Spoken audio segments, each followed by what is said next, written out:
guys, so today I've just got a quick No BS Beauty bulletin for you with some thoughts and some news. So first news, Deciem, aka Estee Lauder, well, they own most of it, has announced on their Instagram that they're getting rid of several lines. They're getting rid of Hylabide, the chemistry brand HIF. So if you use any Hylamide or like the sub-Q products, the moisturizer. I always love this because it just was such a good deal. The hyaluronic tub. Went through several of those. So they're getting rid of those lines and they're only keeping the Ordinary and Niode. So if you use any of the other products, I know they had a couple lip products go in and out. Petro What was one of them. I think Abnoli was. Anyway, they had a lot of different lip lines. I think the founder got in some issues with some of them. So anyway, if you're using anything from Deciem other than the Ordinary and Niode, buy it now because it sounds like they're going to get rid of it. Or maybe wait, maybe they'll be on sale. I don't know. You never know with stuff like that. So it's interesting, but I guess it's not surprising because Estee Lauder, in my opinion, when they invested in Deciem, they were really only interested in the Ordinary because it's such a huge brand. So it's not shocking to me. Thankfully, they didn't do anything with Niode because Niode does have a lot of nice products and they've actually been adding to the collection as opposed to with some of these other brands where they kind of haven't added anything new. So it's probably hard for them to take over Deciem when the founder was so passionate and he had so many different ideas and thoughts and creativity. And Estee Lauder is kind of like, money, money, money, money, money. How can we make more money off this? Get rid of the other brands that don't sell as much and focus on the other ones. So that's what they're doing. Probably makes sense for them financially. Another interesting thing I actually noticed the other day, Herbivore is actually releasing a real bakuchiol serum. They're calling it the bakuchiol and peptides serum. So that was interesting, and I actually did look at the ingredient list, and it actually does say bakuchiol. So that's the key. If it says the actual name of the extract, it's not bakuchiol because that requires an extra molecular transversion or something with the molecules to take it from the extract and actually turn it into bakuchiol. So if you see the actual name of the extract, it's not bakuchiol. It's different and it actually can be irritating. So interesting to see Herbivore doing that. And the interesting thing is the price tag is about $60. So it's pricey when you can get other good products with bakuchiol for half the price or much less even. Another interesting thing, I found an article about wild blueberries and how they may promote wound healing. Blueberries have been an awesome skincare ingredient. Just great antioxidants. They have many polyphenols that work well in the skin and protect the skin, heal the skin. So interesting, this says approximately 2% of the population has wounds that don't heal, just like open cuts, open sores. And the interesting thing is the caring for this 2% costs over $50 billion a year because wounds that don't heal are a huge risk for infection. And infection, if it gets in there deep, it's not good. You can die from it. Some people do die from this. So they're testing some blueberry as an ingredient, and they're showing that it can help heal wounds and also with cell migration. And I think blueberry could be the next big it ingredient. Wound healing is huge. You want this. I mean, if you get cuts, sores, breakouts, things like that, you have a wound.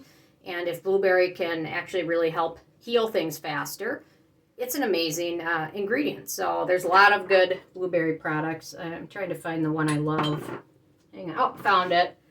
The Mary and May Idamone and Blueberry Complex. Oh, this says blackberry, but it also has blueberry in there. So anyway, blueberry going to be huge this coming year. Also, I've noticed just a few little things I want to talk about. There's several brands that have recently changed formulations of products. The Topicals Faded Serum is one of them. They removed the coconut and palm oil because people are complaining about breakouts. They also added ethylene brassylate to mask the sulfur scent. This is a synthetic perfuming ingredient that has a musk-like scent to it. I'm not super excited about that. A lot of people didn't like the scent of the Topicals Faded. It had a sulfurish smell to it and adding fragrance to cover it up. I'm not super excited. I'd rather have the sulfur smell and go away versus having a perfume ingredient. They also recently changed their light butter mask to make it less prone to pilling. I didn't see any crazy changes to that, but the Topicals Faded, I did want to point out that they did add the fragrance to it. Drunk Elephant has made some changes to some of their products kind of secretly. I mentioned this a few times, but if you notice on this bottle, Matt pointed out, it says 12% AHA blend. Now on the current bottle it says 10%, but they never really pointed out or really made it known that they were changing it. So they've done just some other changes to some of their other products. Their Lala cream, they added ceramides. We kind of knew about that because they added it on the bottle and made a big deal that it was new. They changed their vitamin C serum, obviously. I think they changed something in the Proteini, something small and slight, but the Proteini in the most recent jar I have is different than what the one it just foams up with everything. So that's just my observation. Good Molecules, they're always changing things. They're upgrading their discolor correction serum. They've also removed fragrance.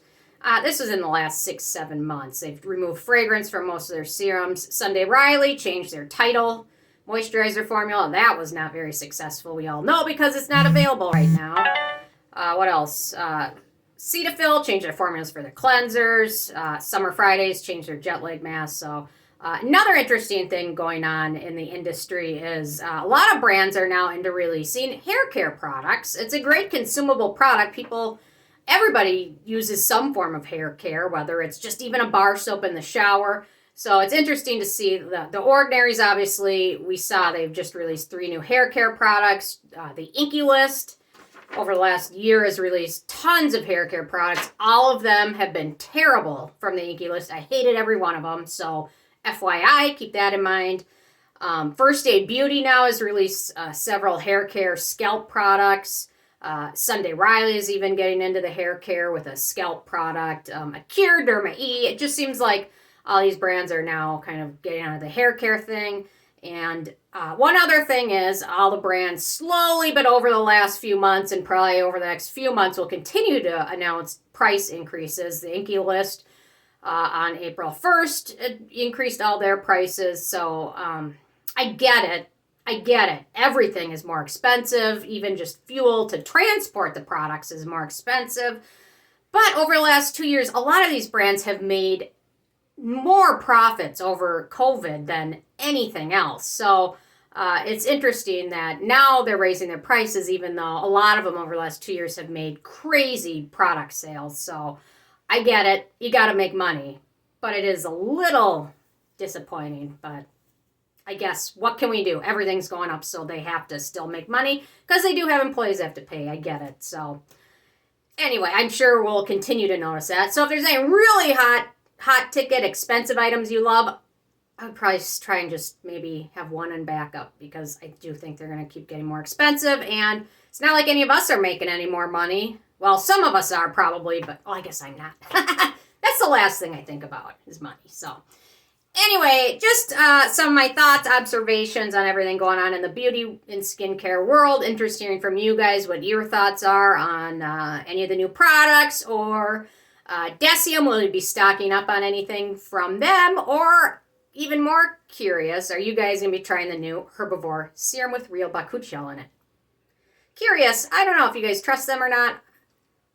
Probably not going to be buying it anytime soon. If it came with an apology, perhaps, but I don't see the apology with it on the fake serum. So anyway, leave a comment. Love hearing from you guys, and stay tuned for more tomorrow. Thank you so much. Bye, guys.